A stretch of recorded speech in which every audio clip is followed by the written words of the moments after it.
About my poem Straight, I'd like to set the record straight on straight. Now, though it came to me intuitively, as does all my writing, it was never intended to offend, harm, or upset anyone. It came from heart. And I just want to take a few moments to address those who felt negatively impacted by it. I'd like to preface with, intuitive doesn't equal baseless. Spiritual doesn't equal stupid. Unseen does not equal illogical. And I want this known so that the assumptions made about blind acceptance of all things spiritual are also challenged and balanced, and they're clear.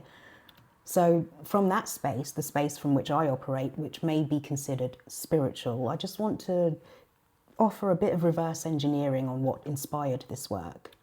Now, it's actually quite simple. It's science, and it matters more than most of us even realise.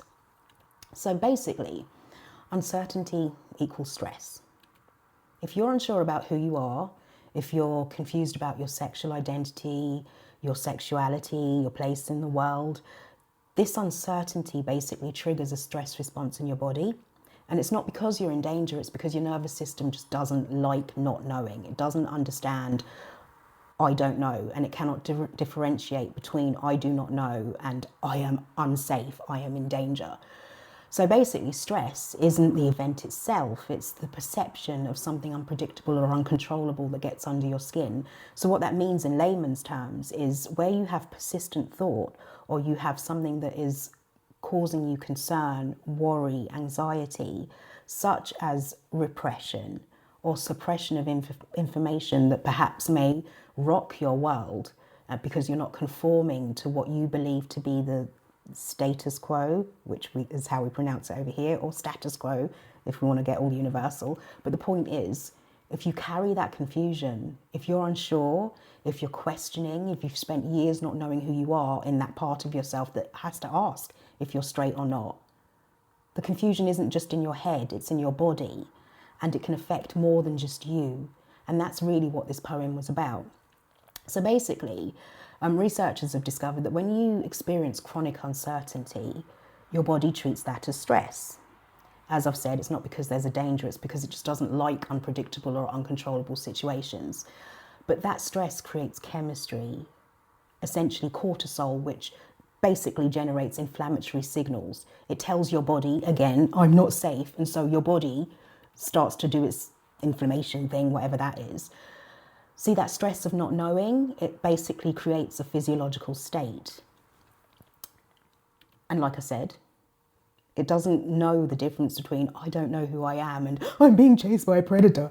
Both trigger stress responses. So these create a biochemical environment that shapes your body and potentially your germline. It instructs you and your line, that line being whether it be hereditary or genetic, to go and into and sustain survival mode. So basically you are constantly like this. This is just to your body, by the way. So this matters because chemistry doesn't just stay in your bloodstream. It affects your sperm, it affects your eggs, it changes the microRNA, they're the little kind of instruction manuals that your germ cells carry, which in turn inform which genes should and should not be doing what and what levels. So basically, there was a study done in the University of Melbourne which confirmed that stress hormones dysregulate sperm. They kind of dysregulate sperm long non-coding RNAs is what they call them. And when those sperm fertilise an egg, the resulting offspring, i.e. the child in Straight, the poem Straight that is, they show altered anxiety and behavioural responses. So now, to understand what that means, what dysregulate actually means and why it matters for that child in Straight, let me just paint you a picture. So imagine your DNA is a massive library and you've got thousands of books, right? And those books are essentially genes. Now these genes, they each contain instructions for building proteins. So they're the workers that do everything in your body, okay? But here's the thing, not everything in the library is a book. So there are also like librarians, right? But they don't become the workers themselves. They're obviously not the books themselves, but their job is to organise, direct, make sure the right books are open at the right time, in the right order, for the right purpose, right? Do you hear that? Right. So like basically these long non-coding RNAs are the librarians. Now they're called long because they're substantial molecules. You can chat GPT this because it's going to take forever to explain it otherwise, right? But they're called non-coding basically because they don't contain instructions for making proteins. They don't become workers, they manage the workers. So basically they're responsible for directing the traffic. They tell certain genes when to turn on and when to shut up. They organise the space, they help to fold and arrange the DNA so the right sections are accessible. They coordinate complex projects during critical times like development, stress responses or healing. And these RNA librarians are basically responsible for pretty much everything that the DNA do without actually doing what the DNA do. So basically, right, the Melbourne study is basically saying when these stress hormones dysregulate these librarians, it basically means they mess with the system. So the librarians get confused and they stop doing their jobs properly. So then genes turn on at the wrong times and books are open when they should be closed or closed when they should be open, and development gets chaotic instructions. So these stress responses become hair trigger or stuck in the on position. And when I say hair trigger, I mean like, you know, proper jumpy, like you don't even have a rational reason for being jumpy. I think in this day and age it could be called anxiety. I'm not entirely sure. I don't want to be patronising, but there is an example of it. And when these confused librarians are carried in sperm that go on to fertilise an egg, the resulting child inherits not just your books, but your confused librarians. Now, there's another layer to this library, okay? One that works alongside the librarians, and these are called methylation patterns. And in this library, imagine that along with the books, there are also like these little sticky notes that are attached to certain books. Now these methylation patterns are the sticky notes that say, do not read on certain books. Now consider where this repression, and in some cases suppression, of true identity, true knowledge about your repressed path occurs. That is the do not read part on those certain books. So basically you're internalizing stuff, right? Now these sticky notes, these like tiny chemical tags, they're called like methyl groups or something, or methyl. They attach to specific spots on your DNA. And when a methyl tag is placed on a gene, it's like putting a close sign on that book and then the gene gets silenced. So whoever's doing the repression is like, that's cool because I don't want anyone to know anyway. And it's like, yeah, it would be cool, except when the tag is removed, the gene wakes up, right? So if you think of it as like a dimmer switch, not an on-off button, no, nothing is wasted.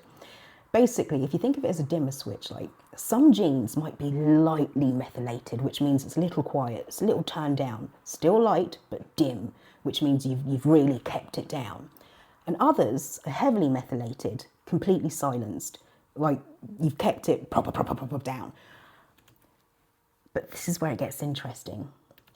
The sticky notes don't just appear and disappear. They're redistributed. So what that essentially means is your cells have a limited pool of these methyl groups, these sticky notes. Same number of sticky notes, not necessarily from person to person, but within you, within your library, within those books, those sticky notes, there are a certain amount of them. And when you remove a sticky note from one gene, i.e. one book, that methyl group gets recycled and can be placed somewhere else. It's basically a shifting economy of silence and expression. So what that means is when you're in chronic doubt and your body chemistry changes and that chemistry tells your cells, take sticky notes off this stress gene, the one that I'm trying to keep silent about myself, and let them get loud, and take those sticky notes and put them on the calm genes, the immune genes, the social bonding genes, silence those instead. So basically, the stress genes lose their sticky notes and scream louder, and the calm genes gain sticky notes and go quiet. So basically, the quota stays the same. The distribution changes. And so now you have two things happening at once. Your librarians, which are the long non-coding RNAs, are getting confused by stress.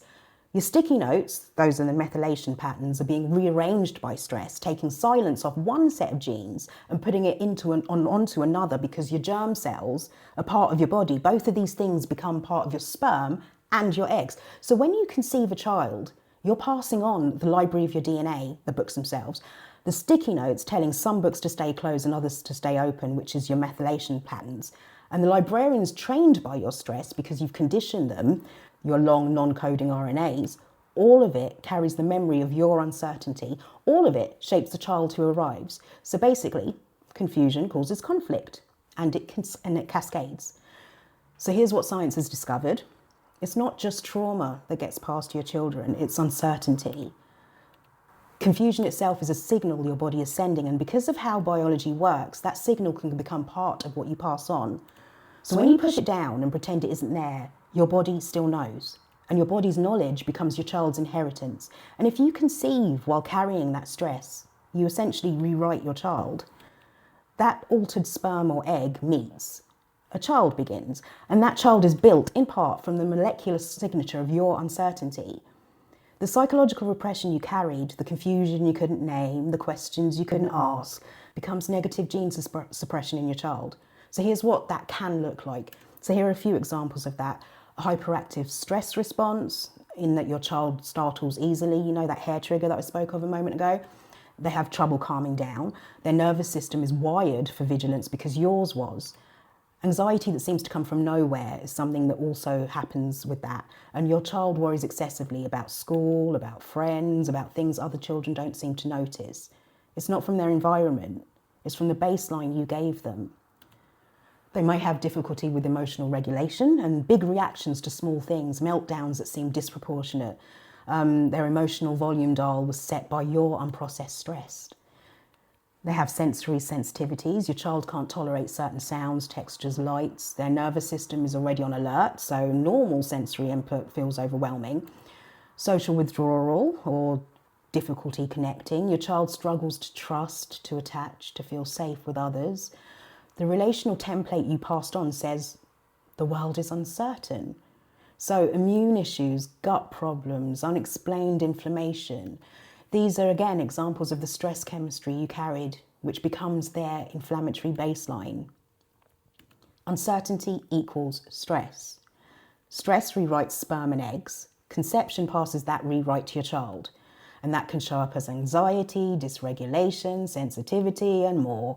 Now, I don't want to scaremonger, but it's fact. So basically, the crux of the poem's message is really, am I willing to be honest with myself about my uncertainty so my child doesn't have to carry it for me? What you repress, your body must hold. What your body holds, your child may inherit. So the science that shows stress rewrites sperm and eggs also shows that healing rewrites them back. Self-acceptance, honest self-inquiry, giving yourself permission to not know, all of it changes your biology. Your microRNA shifts, your methylation patterns, they change. Release doubt, remove stress. Remove stress by being certainly, undeniably, and authentically you. By being you in truth, you can rewrite the entire library. That honesty becomes the child's freedom.